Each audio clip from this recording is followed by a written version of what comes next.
18세기와 19세기의 경건주의자들 가운데 하나님의 뜻을 분별하는 하나의 방법이 있었습니다. 그것은 무엇이냐면 소르테루 비블리카예라고 하는 방법인데, 이 뜻은 우연한 선택이라는 뜻이 있어요. 어떤 거냐면 경건주의자들 가운데 하나님의 뜻을 알고 싶은데 잘 분간이 되지 않았을 때 하는 방식이었습니다. 그것은 무엇이냐면 성경책을 딱 쥐고 아무데나 펴니다. 눈을 감고 아무데나 찍습니다. 그 가운데는 성경 구절을 읽는 거죠.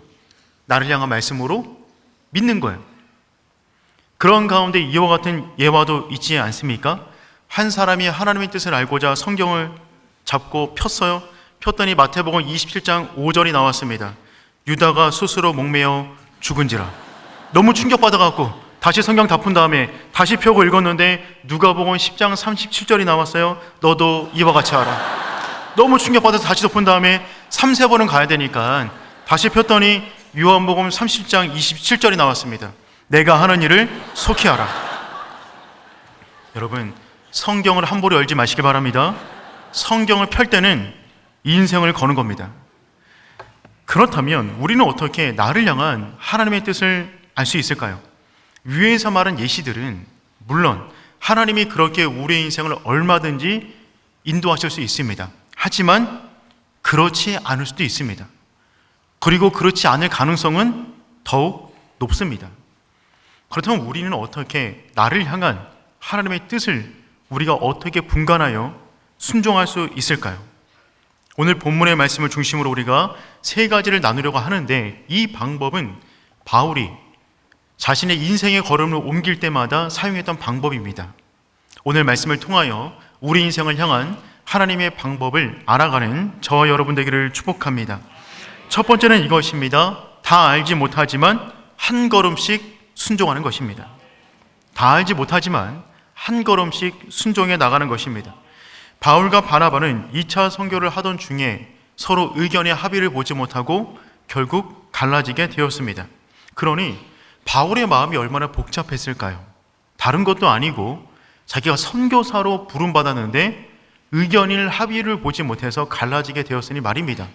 아마 바울의 마음 가운데 이런 마음들이 있었는지 모르겠습니다. 이렇게 다투면서 선교할 바에는 선교를 그만두는 게 낫지 않을까? 내가 선교사로서 자질이 있긴 한 것일까? 혹은 하나님이 지금 나를 선교사로 부른 것일까? 하나님의 뜻은 무엇일까? 바울은 아마 깊숙이 고민을 했을 것입니다. 그런데 그와 같은 고민의 시간을 보내면서 바울은 고민만 하지 않았고 자기가 아는 그 한 가지에 자신의 인생의 걸음을 내딛기 시작합니다. 그것은 무엇이냐면 내 인생을 향한 하나님의 뜻을 잘 모르겠지만 아는 것은 무엇이냐면 그분이 나를 이방인의 선교사로 불렀다는 것입니다. 그것만은 분명하기 때문에 그는 전체 자신의 인생을 향한 하나님의 계획을 알지 못했지만 아는 것만큼 한 걸음씩 내딛습니다. 여러분, 이것이 중요합니다. 그 믿음의 순종의 한 발이 중요한 겁니다. 하나님은 우리의 인생을 인도하실 때 마치 짙은 안개 속을 걷는 듯 우리를 인도하십니다. 잘 보이지 않는데 한 발을 내디디면 다음 발을 내딜 공간이 보이는 것입니다. 그 한 발을 또 내디디면 다음 발을 내디딜 공간이 보이는 것이죠. 그렇게 우리는 안개 속을 통과해 나가듯이 하나님께서 우리 인생을 향한 그 계획을 우리가 전체는 모르지만 우리가 지금 알고 있는 그 한 발을 믿음으로 내디딜 때 우리는 결국 하나님께서 원하시는 길을 가게 된다는 것입니다. 바울은 그렇게 루스드라에 도착하게 되었습니다. 1차 선교 이후에 5년 만에 다시 방문한 것입니다. 개인적으로는 3번째 루스드라에 방문하게 된 것이죠. 바울은 일전에 루스드라에서 평생에 잊지 못할 복음의 흔적을 갖게 되었어요. 복음을 전하다가 돌에 맞아 죽을 뻔한 곳이 루스드라입니다. 더군다나 이곳에서는 바나바와의 특별한 추억이 있습니다. 그가 복음을 전하자 사람들이 몰려 나와서 바나바는 제우스다, 바울은 헤르메스다 외치기 시작했습니다. 그러니 바울이 다시금 이 도시를 방문했을 때 얼마나 감회가 새로웠을까요? 그리고 얼마나 바나바가 그리웠을까요? 함께 죽음의 고비를 넘긴 곳이 루스드라입니다. 그 가운데 바울의 마음이 복잡했을 것입니다. 과연 나는 바른 길로 가고 있는 것인가? 나를 향한 하나님의 뜻은 무엇인가? 고민하고 있는데 그 장소에서 바울은 평생에 잊지 못할 만남을 갖게 됩니다. 디모데와 만난 것입니다. 우리 1절 말씀 읽어보겠습니다. 바울이 더베와 루스드라에도 이름에 거기 디모데라 하는 제자가 있으니 그 어머니는 믿는 유대 여자요 아버지는 헬라인이라. 아멘. 바울은 바나바에 대한 그리움이 많은 곳에서 디모데를 만나게 돼요. 디모데를 만난 것은 하나님의 축복이었습니다. 여러분, 디모데는 누구냐면 그 이름의 뜻이 하나님의 영광이다 라고는 이름을 지니고 있는 사람이었습니다. 그의 어머니는 유대 여인이었어요. 그의 아버지는 헬라인이었습니다. 그러니 디모데는 다문화 가정에서 자란 사람이었어요. 그런데 디모데의 믿음이 얼마나 신실한지 도시를 건너뛰면서까지 그에 대한 소문이 자자했습니다. 2절 말씀 읽어보겠습니다. 디모데는 아멘. 디모데의 믿음이 이고니온과 루스트라 두 도시에서 소문이 자자했다고 합니다. 두 도시는 거리상 20km가 넘어요. 그 당시 상황을 고려했을 때 결코 짧은 거리가 아닙니다. 그런데 20km가 넘는 그 도시 속에서도 디모데의 믿음은 인정받을 만큼 대단한 신실한 제자였습니다. 그래서 디모데를 표현할 때 제자라고 표현하고 있는데, 그렇다면 디모데는 언제 예수님을 믿고 제자가 되었을까요? 바울이 1차 선교 때 이적에 도착했을 때 바울이 전한 그 복음을 통하여 디모데는 예수를 영접하게 된 것입니다. 디모데후서 3장 11절 말씀 우리 한번 읽어보겠습니다. 박해를 받은가 안디옥과 이고니온과 루스트라에서 당한 일과 어떠한 박해를 받은 것을 내가 과연 보고 알았거니와 주께서 이 모든 것 가운데서 나를 건지셨느니라. 아멘. 바울이 디모데에게 편지 쓰는 디모데 후서 그 내용 가운데 어떤 내용이 있냐면 루스트라에서 당한 일과 어떠한 박해를 받은 것과 그것을 내가 보고 알았거니와. 즉 어떤 내용이냐면 바울이 처음에 이곳에서 복음을 전할 때 그가 전한 복음을 디모데가 들었다는 것이고, 또한 바울이 돌에 맞아 쓰러져 있을 때 디모데가 그 현장에서 그 모습을 보았다는 것입니다. 그것을 듣고 보면서 디모데는 제자가 된 것입니다. 저 사람이 저렇게 전하는 복음이라면 진짜일 수밖에 없다. 돌을 던지는 가운데서도, 아니 돌을 맞고 일어나는 가운데서도 계속해서 전하는 복음이라면 저것은 진짜일 수밖에 없다. 그 믿음이 그 안에 생겨서 그는 그 순간에 제자가 되었던 것입니다. 그리고 다음 날 바울이 더베로 가서 복음을 전하고 다시 루스드라에 돌아와서 제자들을 모아놓고 한마디를 더 하게 되죠. 사도행전 14장 22절 말씀 우리 한번 읽어보겠습니다. 이 마음을 머물러 있으라 권하고 또 우리가 하나님의 나라에 들어가려면 많은 환난을 겪어야 할 것이라 하고. 아멘. 그렇죠. 바울이 돌에 맞고 일어난 다음에 더베로 갔다가 복음을 전하고 다시 루스트라에 돌아와서 제자들을 모아놓고 이렇게 말을 했다는 것입니다. 이 믿음에 굳게 머물러 있으라. 그 현장에 디모데도 그 이야기를 들었을 것입니다. 그는 바울이 말한 그 말씀을 100% 아멘으로 받아들이고 그 믿음 안에 머물러 있어 믿음을 지키고 있었어요. 그 이후에 5년이 지나서 2차 선교로 다시 바울이 그 지역을 방문했을 때 그곳에 디모데가 여전히 믿음을 굳건하게 지키고 있는 모습을 보게 되었던 것입니다. 그래서 바울은 바나바가 떠난 그 허전한 마음 가운데 디모데로 채웁니다. 하나님은 사람에게 받은 상처를 사람으로부터 회복시키십니다. 그래서 디모데를 갖다가 이제 바울은 나의 사랑하는 아들이라고 서신서 곳곳에서 기록해 놓았어요. 디모데후서 1장 2절을 보면 사랑하는 아들 디모데에게 편지하노니, 디모데를 자신의 양아들처럼 여겼던 것입니다. 바울은 이곳에서 디모데를 만날 줄 꿈에도 몰랐을 것입니다. 그는 그저 한 발 한 발 고민하며 하나님의 뜻을 물으며 순종해 나갔을 뿐입니다. 그렇게 나가다 보니까 그곳 가운데 하나님이 예비하신 디모데를 만나게 된 것이죠. 그를 만나는 순간 바울은 확신했을 것입니다. 여기까지는 내가 하나님의 뜻에 온전히 순종했구나. 하나님이 예비하신 사람들을 한 발 한 발 순종해 나갈 때, 만났을 때 우리는 그 가운데 하나님이 나를 여기까지 인도하셨구나를 확신하게 되는 것입니다. 그러니 사랑하는 성도 여러분, 다 알 때까지 멈춰 있는 것이 아니라 알고 있는 그 한 발을 내디딜 수 있는 저와 여러분 되기를 축복합니다. 하나님은 항상 우리를 치유하기를 원하세요. 그래서 다시금 2차 선교를 출발하는 바울의 마음을 먼저 치유하시고 그에게 복된 사역을 맡기시는 것입니다. 아담은 아들 아벨에 대한 상처를 셋으로 위로받습니다. 이삭은 어머니를 떠나보내고 리브가를 통해서 위로받습니다.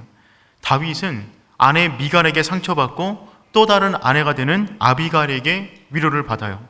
룻은 남편을 일찍 떠나보냈지만 보아스를 통해서 하나님의 뜻 가운데 머물게 됩니다. 바울 역시 바나바에게 상처가 났지만 디모데를 통해서 치유가 되었던 것입니다. 그런 여러분, 우리의 인생 가운데 만남의 축복을 위해서 기도하시길 바랍니다. 하나님은 모든 만남을 통하여 우리 인생을 향한 하나님의 뜻을 이루어 가시기 때문에 그렇습니다.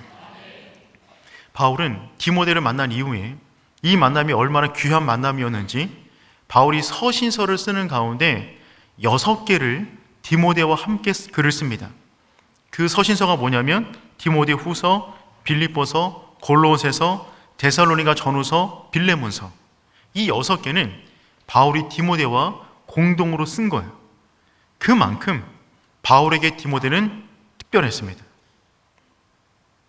두 번째, 우리가 어떻게 하나님의 뜻을 알아갈 수 있냐면 성령님의 인도하심을 따라 움직일 때 우리는 하나님의 뜻을 알게 됩니다.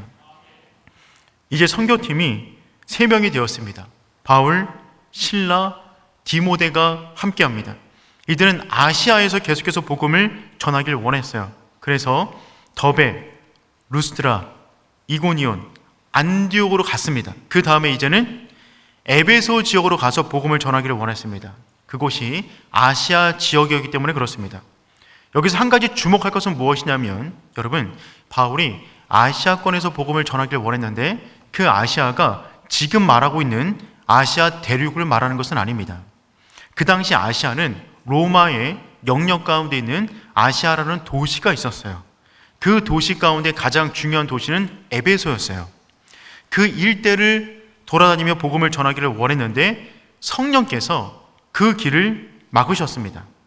6절 말씀 우리 한번 읽어보겠습니다. 성령이 아시아에서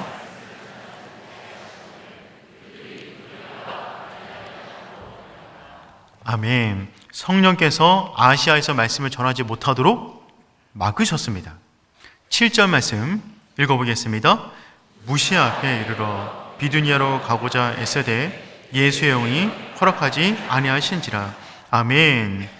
여러분, 성령께서 막았다라고 하는 표현이 어떻게 막았는지는 명확하지 않습니다. 병이 들었는지 길이 막혔는지 선교팀 가운데 의견이 갈렸는지 알지는 못하지만 분명한 것은 무엇이냐면 누가 봐도 성령께서 막고 있음을 온 팀이 알 정도로 하나님의 강력한 저항을 맞이하게 되었던 것입니다.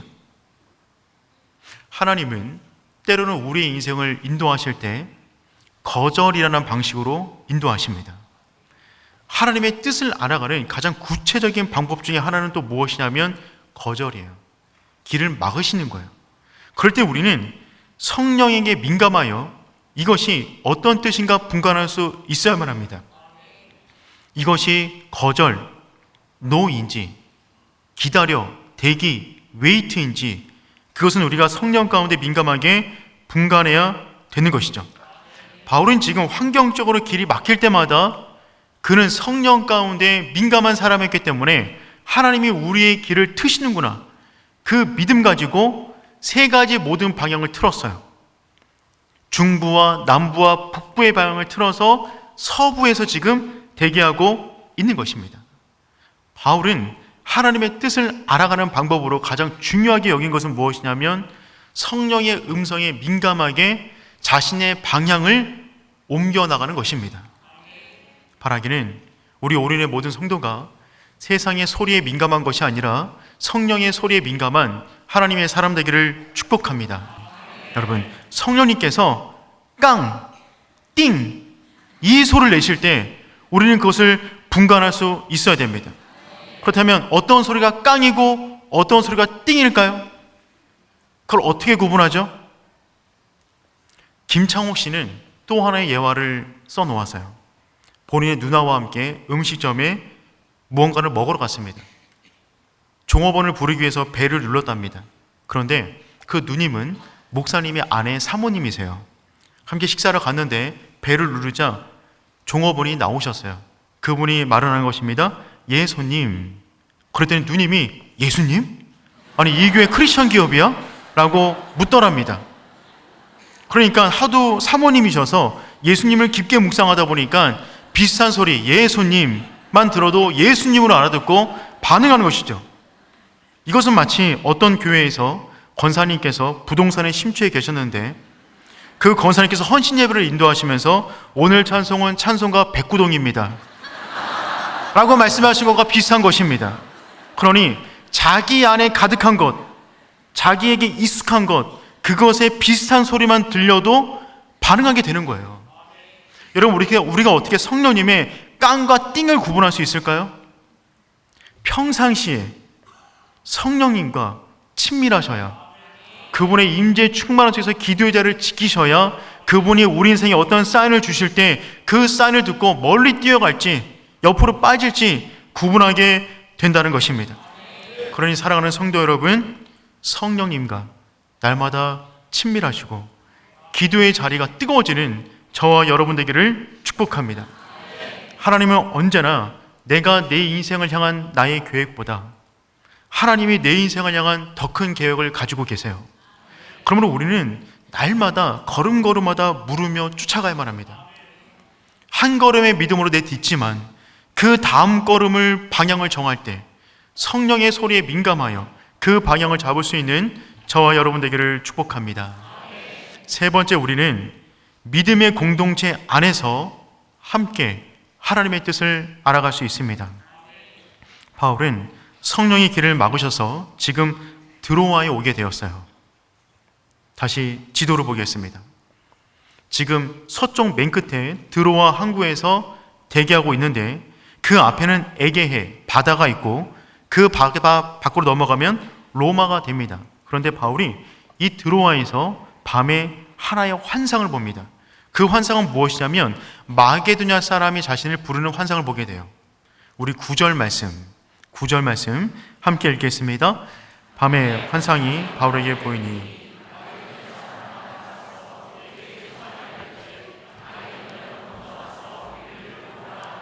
아멘. 환상 속에서 마게도냐 사람이 손짓하여 건너와 우리를 도우라 라고 하는 그 사인을 보게 됩니다. 여러분, 이 마게도냐는 어떤 곳이냐면 알렉산더 대왕의 고향입니다. 모든 면에서 화려하고 부유한 도시였어요. 지리적으로 동방과 서방을 연결하는 요충지입니다. 은과 금이 나오기 때문에 경제적으로 굉장히 풍부한 곳이었습니다.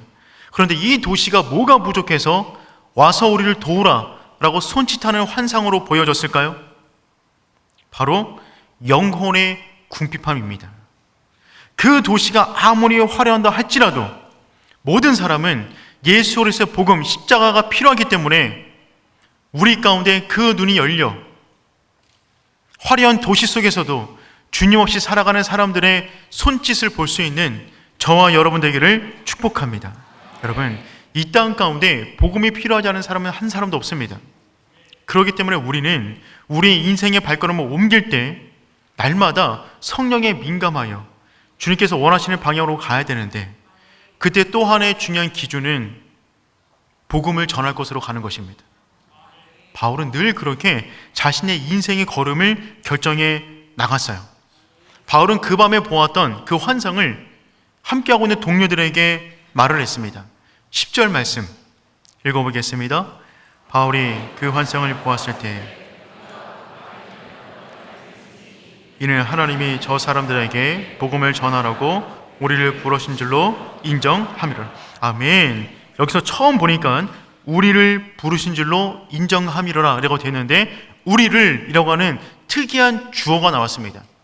우리를 이라고 하는 주어가 사도행전에 처음 나온 주어예요.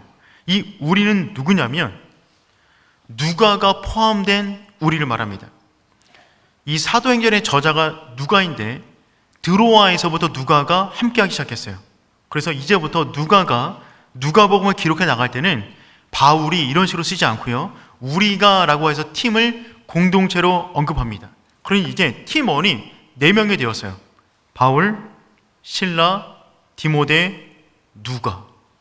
엄청난 팀원 4명이 지금 함께 모여 2차 선교의 새로운 방향을 결정하는 드로아 앞에서 하나님의 뜻을 분별하고 있는 것입니다. 여러분, 바울은 누구입니까? 최고의 랍비입니다. 신라는 누구입니까? 예루살렘 교회 지도자 중에 한 명이었어요. 2차 선교 때부터 합류하게 되었습니다. 디모데는 바울의 제자이며 목회자입니다. 누가는 의사이고 저술가입니다. 이 4명이 나름 모여서 지금 하나님의 뜻을 분별하고 있는 거예요. 10절에 보니까 우리가 인정함이라 라고는 인정하다 라는 단어가 순비바조 라고는 헬라어를 쓰고 있는데, 이 순비바조라는 이 뜻은 어떤 뜻이냐면 확실히 추측하여 결론을 내려, 이런 뜻을 지니고 있어요. 어떤 거냐면 지금까지의 모든 데이터를 가지고 와서 서로 격렬하게 논쟁한 이후에 하나의 답을 내렸다라고는 의미를 가지고 있는 것입니다. 여러분, 바로 이것입니다. 하나님의 뜻을 분별하는 세 번째 기준은 무엇이냐면 나의 주관적인 느낌과 어떠한 환상을 따라 움직이는 것이 아니라 믿음의 공동체 안에서 함께 기도하는 가운데 하나님의 음성을 분별해 나가는 것입니다. 이 4명은 지금 각자가 느끼는 것들이 있어요. 각자가 생각하는 것이 있어요. 서로가 자라온 인생의 배경이 다릅니다. 의사결정의 판단 기준이 달라요. 가치관도 달랐어요. 그런데 지금까지 상황을 고려해 보는 것입니다. 2차 선교를 시작한 동기, 그 가운데 2번의 성령의 막으심, 그리고 바울의 환상, 지금 우리가 놓여있는 이 상황 모든 것을 내려놓고 하나님의 뜻은 무엇인가 4명이 치열하게 논박을 벌이고 있다는 것입니다. 치열하게 논박을 벌인다는 말은 무슨 말이냐면 의견이 100% 맞지 않다는 거예요. 하지만 그들은 자신들의 생각을 내려놓고 이 가운데 성령님이 우리에게 무엇을 원하시는가 기도해 나가면서 서로 조율해 나갔다는 것입니다. 그리고 마지막에 하나님이 우리를 마게도냐로 부르신 줄 인정함이로라, 그 결론으로 가게 된 것이죠. 여러분, 이게 중요해요. 그래서 여러분, 하나님의 뜻을 알기를 원한다면 우리 가운데 기도하는 공동체가 있어야 됩니다.